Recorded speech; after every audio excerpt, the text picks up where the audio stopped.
그러므로 이제 그리스도 예수 안에 있는 자에게는 결코 정죄함이 없나니 이는 그리스도 예수 안에 있는 생명의 성령의 법이 죄와 사망의 법에서 너를 해방하였습니다.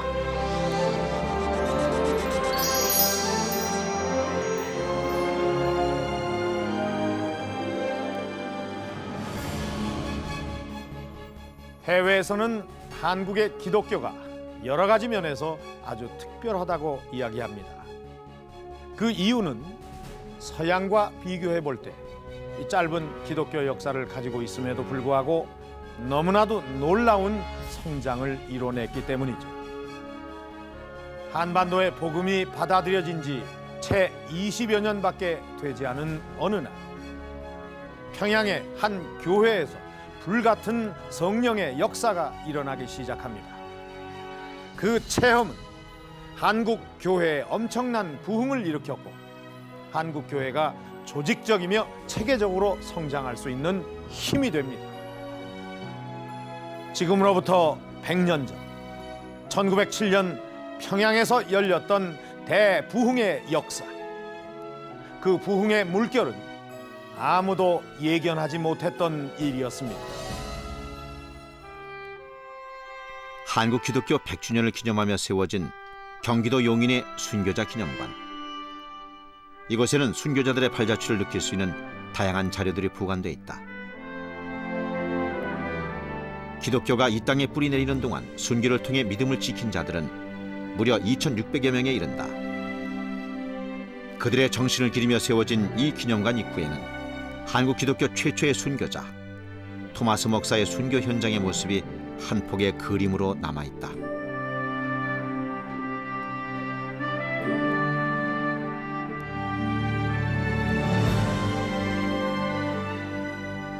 복음과 함께 찾아온 박해와 고난, 거룩한 순종으로 순결한 믿음을 지켜온 수많은 순교자들의 맨 앞에는 140년 전 대동강변에서 피를 흘린 토마스 선교사가 있었다.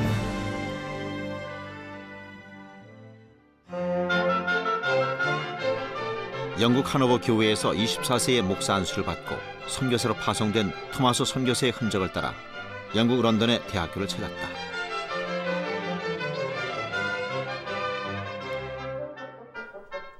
이 대학 고문소 보관소에는 140여 년 전 복음 사역을 하던 토마스 선교사의 편지가 남아있다.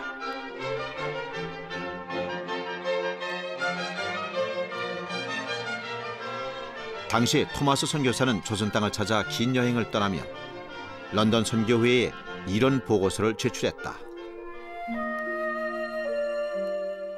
저는 상당히 많은 분량의 성경책을 가지고 조선 사람들이 환영해 주리라는 기대에 부풀어 떠납니다. 천주교의 오류들이 섞이지 않은 순수한 복음을 가지고 이 알려지지 않은 나라에 전하려는 노력을 이 사회가 인정해 줄 것을 믿습니다.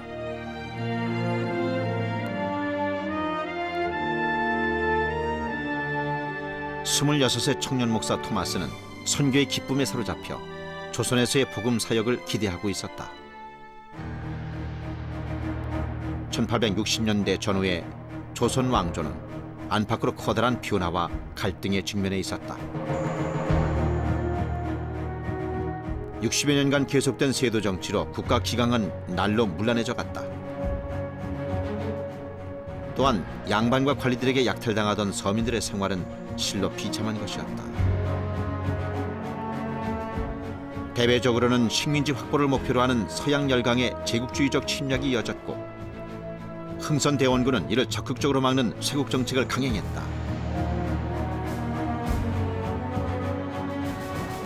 그의 결단은 강경했고 그 결과는 참혹했다.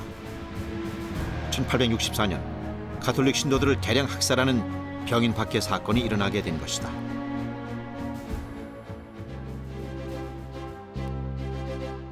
그러나 한반도를 향한 하나님의 계획은 이미 시작되고 있었다. 조선이라는 나라를 향해 1865년 9월 1차 전도 여행을 떠났던 토마스 선교사는 풍랑으로 배가 난파되는 불행을 맞이한다. 이건 역시 하나님의 계획 아래 있었다. 우연히 백령도에 정박하게 된 토마스 선교사는 그곳에서 섬 사람들을 만나 조선 말을 배우며 복음을 전하기 시작한다. 반갑습니다. 야수교책을 받으세요. 야수를 믿으면 영생을 얻습니다.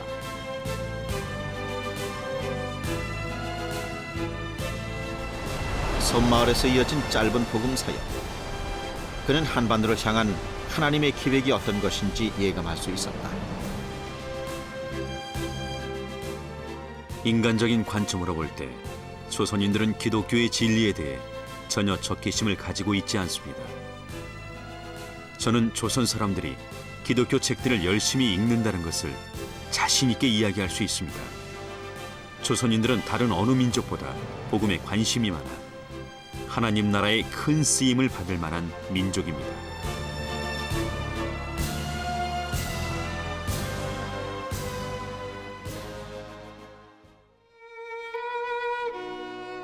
병인 바퀴의 소식을 전해들은 런던 선교회는 토마스 선교사의 2차 선교 여행을 반대했다. 하지만 중국에서 사역하고 있던 윌리엄슨 선교사는 그의 비전을 존중해 다량의 한문 성경책을 구입할 수 있게 도와준다. 이런 도움으로 힘을 얻어 1866년 8월 미국의 제너럴 셔먼호를 타고 조선을 향한다. 평양으로 가는 길은 그리 쉽지 않았다. 풍랑에 좌초되어 대동강변에 도착했을 때 조선의 군사들에 의해 셔먼호는 격파되었다.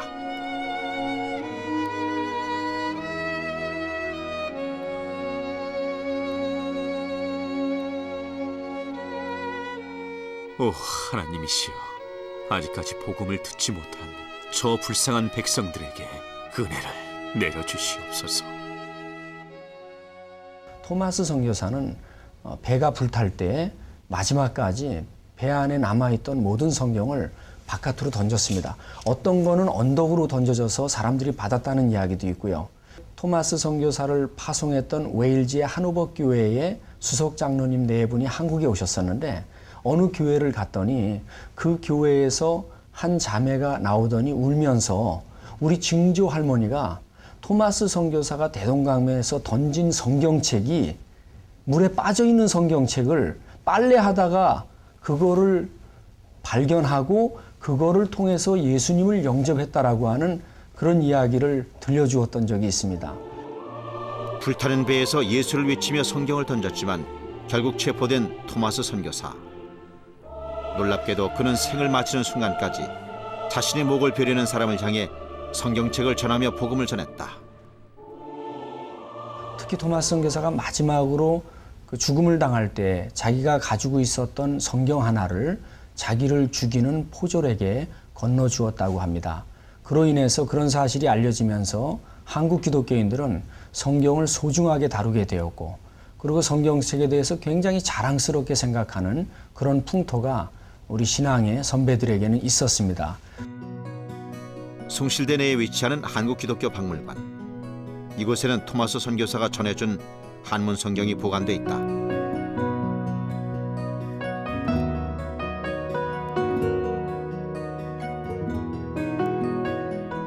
또한 토마스 선교사가 1차 선교 여행에서 머물렀던 백령도에는 그의 행적과 당시 복음의 역사가 어떠했는지를 보여주는 기념관이 세워져 있다. 백령도 마을 곳곳에 세워진 교회의 모습. 토마스 선교사의 기도에 하나님이 어떻게 응답하셨는지를 알 수 있다. 이곳 백령도는 우리나라에서 가장 복음화율이 높은 지역이라고 말할 수 있습니다. 그 이유는 토마스 선교 같은 분들이 이곳에 오셔서 복음을 전했기 때문입니다. 그리고 그 영향으로 인해서 이곳 백령도에는 10개 교회, 또 대청도에는 4개 교회, 소청도에는 1개 교회, 그래서 각 마을마다 교회가 세워져 있습니다. 그리고 그 영향으로 인해서 이곳에는 다른 지역 같지 않고 제사나 풍어제를 지내지 않는 곳입니다. 그리고 그 영향으로 인해서 이곳이 80% 이상이 지금 복음화율을 보이고 있습니다. 순교자의 피 흘린 터에는 조왕리 교회가 세워지고, 최근 기념교회 터에는 놀랍게도 평양과학기술대학이 세워지게 된다. 이것이 이 땅의 부흥을 위한 하나님의 정하신 축복이었다. 제가 10여 년 전에 평양을 방문했을 때 대동강가를 지나가다가 큰 비석이 기념비가 서 있길래 저게 뭐냐고 물었더니 그게 제너럴 셜먼호 격침비였습니다. 그런데 그게 우리식으로 말하면 토마스 선교사 순교비라고 말할 수 있죠. 과거에 토마스 선교사 순교 기념교회가 거기 있었어요. 그 순교 기념교회가 지금은 자리가 없어졌죠. 근데 그 자리에 평양과기대가 자리를 잡는다는 사실이 굉장히 의미가 있죠. 그러니까 그가 뿌린 그 피 흘린 발자취 때문에 한국교회는 순교의 피, 보혈의 능력을 통하여 한국교회가 고난을 이기는 신앙의 어떤 강점을 받게 되었습니다. 이 사건 이후 하나님께서는 한국인 스스로를 통한 복음 전파를 계획하시고 먼저 만주에서 그 일을 시작하셨다. 1880년대 개방된 만주에는 서양의 다양한 사람들이 찾아들었으며 조선에서 건너온 이민자도 많았다. 이곳에서 복음 사역을 하던 스코틀랜드 출신의 존 노스 목사는 한글 성경을 번역해내는 일에 관심을 가지며 한국인과의 접촉을 시도하게 된다. 그중 한 명이 청년 백홍준이고 다른 이가 홍삼장수 출신의 서상윤이었다. 이들의 도움으로 한국어 성경 번역 작업은 활기를 띠게 되고 이 결과 1887년 한국 최초 신약 전서인 예수 성교 전서를 출간하기에 이른다. 한글 성경의 번역은 한반도 복음화를 위한 하나님의 첫 번째 계획이었다.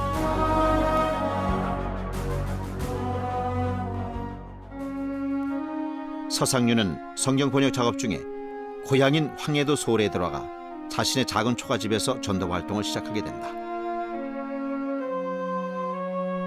가족을 중심으로 시작된 작은 교회는 혼인을 통해 더욱 번창하게 되었다. 특히 형의 권면으로 예수를 영접한 서상윤의 동생 서경조 목사는 1910년부터 세문안 교회의 동사 목사로 심우하게 된다. 이것이 당시 세문안 교회의 모습이다. 기독교가 이 땅에 들어오면서 우리 사회에 그 고착화되어져 있던 유교적 신분 제도를 타파하는 데 큰 기여를 했습니다. 그래서 기독교는 양반이나 특수한 계층의 종교가 아닌 서민들의, 민중들의 종교로 자리 잡기 시작했습니다. 그러면서 이전에는 사람 대접을 받지 못했던 천민들조차도 그들이 교회 안에서는 평등하다는 사상을 배우게 되어지고 그것이 실제로 실천되어졌습니다. 서상윤 가정을 중심으로 번창하기 시작한 소래 교회는 변화를 거듭하며 계속 성장해 갔으며 얼마 되지 않아 마을의 80%를 복음화시키는 기적을 이루어낸다.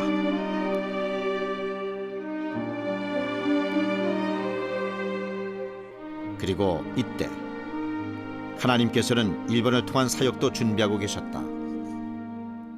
그것은 바로 원건 개화파 이수정을 통한 것이었다.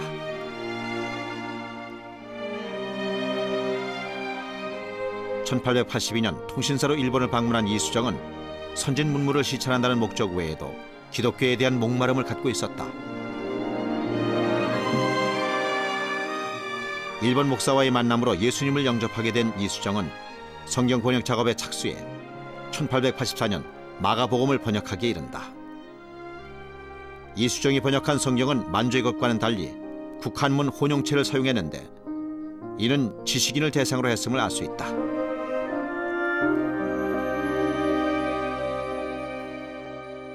그 번역된 성경을 한국의 첫 선교사들이 들고 한국에 들어와서 선교를 시작했다는 그 역사적 전거가 한국 교회사의 세계사적인 특징이고 아주 독특한 경우인데 이것이야말로 한국인은 스스로 복음을 받아들인 그러한 수용 경로를 가진다라는 의미가 있습니다.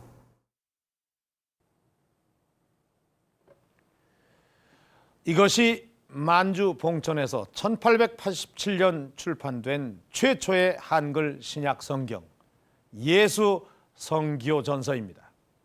로스 목사와 함께 번역 작업에 참여했던 한국의 청년들은 한국에 돌아와 초기 기독교 신앙 공동체가 형성되는 데 크게 기여하게 됩니다.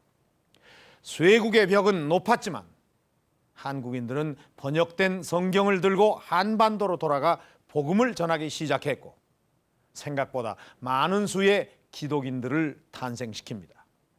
그리고 한국인 스스로에 의해 교회도 세워집니다. 자기 민족 스스로에 의해 복음이 전해지고 전도가 이루어졌던 이 당시의 상황들은 세계 어느 나라에서도 그 예를 찾아볼 수가 없는 특별한 사건이었습니다. 하지만 더욱 놀라운 일이 펼쳐집니다. 급하고 강한 바람처럼 어느 날 찾아온 성령의 역사. 그 부흥의 불이 어떤 것인지 궁금하지 않으십니까? 1900년대 초 한국에서 사역하던 선교사 중 캐나다 출신의 의료 선교사 하디는 의료 활동을 하며 조선인들에게 복음을 전하기 위해 노력했다. 하지만 그 결실은 좋지 못했다. 1903년 원산 감리교회에서 진행된 기도 모임에서 하디 선교사는 말씀을 전하던 도중 갑자기 강단에서 내려와 사람들을 향해 회개의 고백을 쏟아내기 시작했다. 오랜 시간 그의 마음을 사로잡고 있던 교만함에 대한 철저한 회개로 그는 하나님의 은혜를 체험하게 된다. 저는 조선 사람들이 나와 다른 인종이라는 편견에 사로잡혀 있었습니다. 저는 성령 충만하지 못했습니다. 저를 용서해 주십시오. 회개와 고백은 성도들을 영적인 잠에서 깨어나게 했고 말씀을 사모하며 뜨겁게 기도하게 했다. 그 하디 선교사를 비롯해서 무능을 회개했고 자만, 교만을 회개했고 선교 사역의 실패를 회개했고 그러면서도 서양인의 눈으로 조선 사람들을 볼 때 꼭 짐승과 같이 보였다 하는 속에 있었던 교만, 자만 이것까지도 내놓으면서 회개할 때 회개에 불이 당겨졌고 불이 당겨질 때 성령이 강림했어요. 성경 공부를 하는 사람들이 늘어났고 교회마다 신학반을 따로 운영해야 할 만큼 놀라운 성장이 이루어졌다. 당시 교회에는 성경 공부를 목적으로 하는 사경회가 유행했는데 소문이 퍼져나가면서 사람들은 몇백 킬로미터를 걸어 교회에 찾아오는 것을 마다하지 않았다고 한다. 집회마다 특별한 체험들이 있었고 예수를 믿기로 결단하는 사람들이 날마다 늘어났다. The Korean revival actually began, its roots began in 1903 with Dr. Hardy in Wonsan in a prayer meeting. And then as the prayer meetings grew and the in attendance, Keel Sanju Moksa started to pray for a revival by himself. Well, 4 years of prayer to lead up to the great revival. 그리고 1907년 평양 새해가 시작된 1월 한 사경회에서 엄청난 일이 생겨난다. 토마스 선교사의 순교로 세워진 평양 장대연 교회에 새해를 맞아 평안남도 남자 성도들을 대상으로 하는 사경회가 개최됐다. 영하 수십 도를 오르내리는 추위 속에서도 1,500여 명의 성도들은 말씀을 사모하며 연일 모이기에 힘쓰고 있었다. 그러던 어느 날 하나님의 크신 은혜가 길선주 장로에게 임했다. 자신도 제어할 수 없는 듯 강한 힘에 이끌려 갑자기 마룻바닥에 엎드리더니 자신의 죄를 고백하기 시작했다. 주여 용서하소서. 친구가 죽어가며 아내 대신 정리해달라고 맡겼던 돈을 제가 제 마음대로 가로챘습니다. 주여, 저 같은 놈도 용서해 주실 수가 있습니까? 저의 추악한 죄를 깨끗하게 하옵소서. 회개했던 그런 내용들은 주로 이제 개인적인 도덕적인 범죄, 예를 들면 뭐 누구에게 거짓말을 했다든지, 뭘 훔쳤다든지, 또는 뭘 착취했다든지, 심지어는 뭐 살인한 사람들도 막 떼굴떼굴 굴르면서 회개하고 그런 일들이 일어났거든요.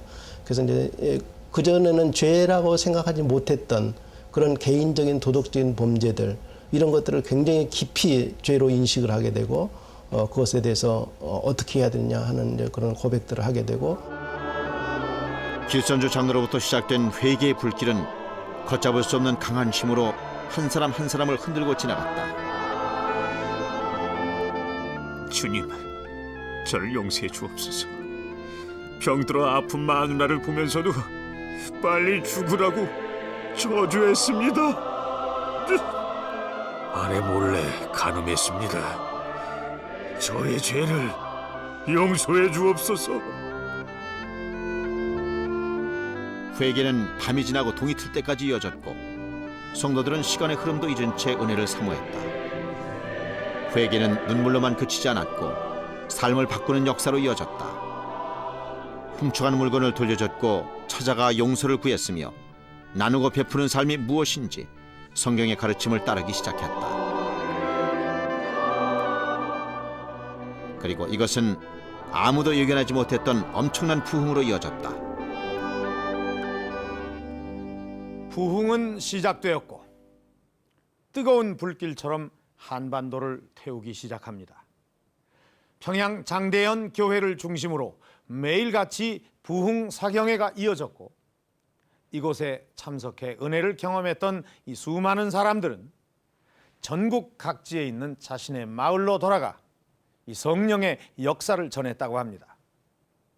한국 교회가 양적으로 질적으로 향상된 시발점, 그것은 지금으로부터 딱 100년 전에 있었던 한국 기독교사에서 빼놓을 수 없는 엄청난 사건입니다. 부흥을 체험한 한국 교회는 좀 더 성숙한 모습으로 변화를 시작합니다. 이전보다 더 적극적이면서 조직적인 복음 전파, 그것은 바로 전도에 대한 열정이었습니다. 대부흥 이후 한국 교회는 수적으로도 폭발적 증가를 시작합니다. 1895년에 530명에 불과했던 기독인이 1907년 대부흥 이후 3만 7천 명으로 급격히 늘어났고 이후 기하급수적으로 증가하게 된다. 이런 성장이 가능했던 이유는 한국 기독인들이 은혜를 경험하면서 복음을 전하고 제자를 삼는 일에 강한 열정을 갖게 됐기 때문이다.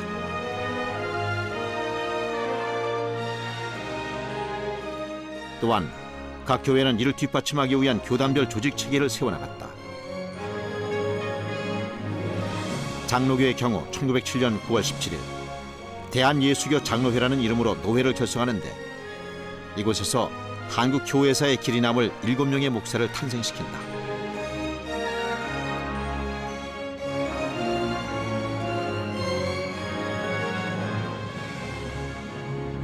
특히 부흥의 중심에 있었던 길선주 목사는 100만 명 전도를 목표로 100만 구령 운동을 시작하게 된다. 성령으로 변화된 신자의 최우선 사명이 잃어버린 영혼을 찾아 예수의 복음을 전하는 것임을 보여준 것이다. 100만 구령 운동의 결과 교단 내에서는 위원회가 설치되는 등 전도에 불이 붙기 시작했다. 100만인 구령운동을 통해서 한국교회가 몇만의 성도가 몇십만 명의 성도로 급성장한 것이라든지 일제시대 핍박에서 한국교회가 자존심을 살릴 수 있었다든지 또 6.25 동란을 통해서 한국교회가 그 고난의 역경을 통해서 세계가 놀라는 대부흥을 경험하는 어떤 계기를 마련했다든지 하는 것은 그 배후에 이 평양 대부흥 운동을 통해서 하나님이 주신 은혜가 깔려 있어요. 이런 면에서 대단하고 또 어떤 면에는 보이지 않는 영역인데요.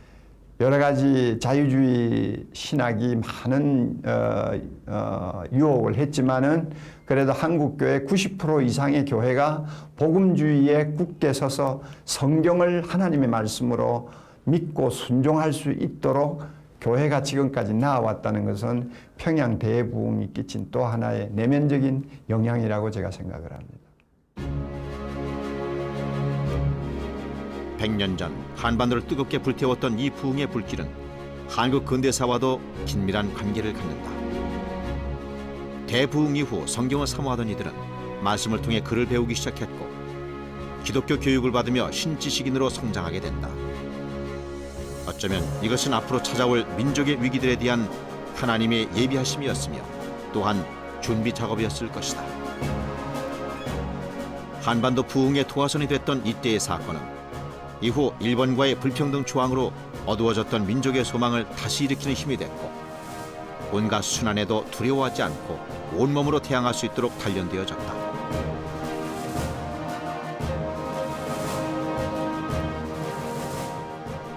지도자들조차 양심을 팔고 일제 앞에 무릎 꿇었지만 기독인들은 하나님께서 주시는 소망을 안고 조국에 대한 희망의 불씨를 다시 일으키게 된다. 결국 1907년에 임했던 성령의 역사는 이후 한반도를 찾아올 엄청난 위기들에 앞선 하나님의 예정된 축복이었던 것이다.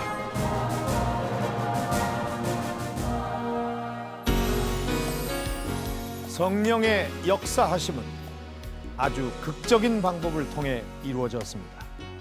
그리고 아무도 상상하지 못했던 방법으로 하나님만의 특별한 계획 아래 진행됩니다. 100년 전에 있었던 한국 교회의 대부흥은 한국 근대사에 엄청난 역할을 하며 이 땅을 지키고 새롭게 건설해 갑니다. 병든 자를 고치고 굶주린 자를 먹이고 젊은이를 교육하며 꿈을 꾸게 했던 1907년의 평양 대부흥. 그것은 지난 100년간 너무도 많은 기적을 이루어내게 됩니다.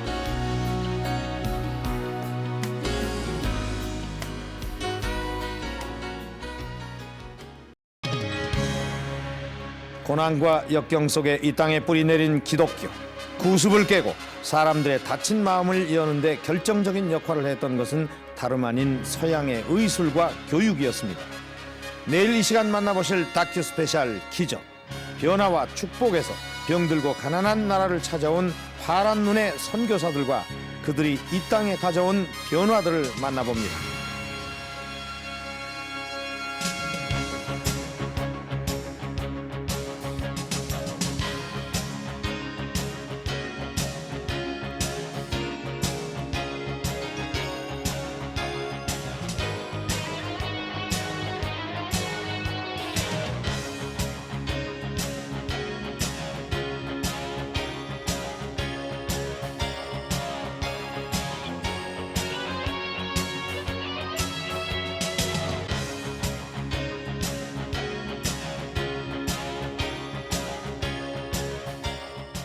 이 프로그램은 여러분의 미디어 선교 후원으로 제작되었습니다.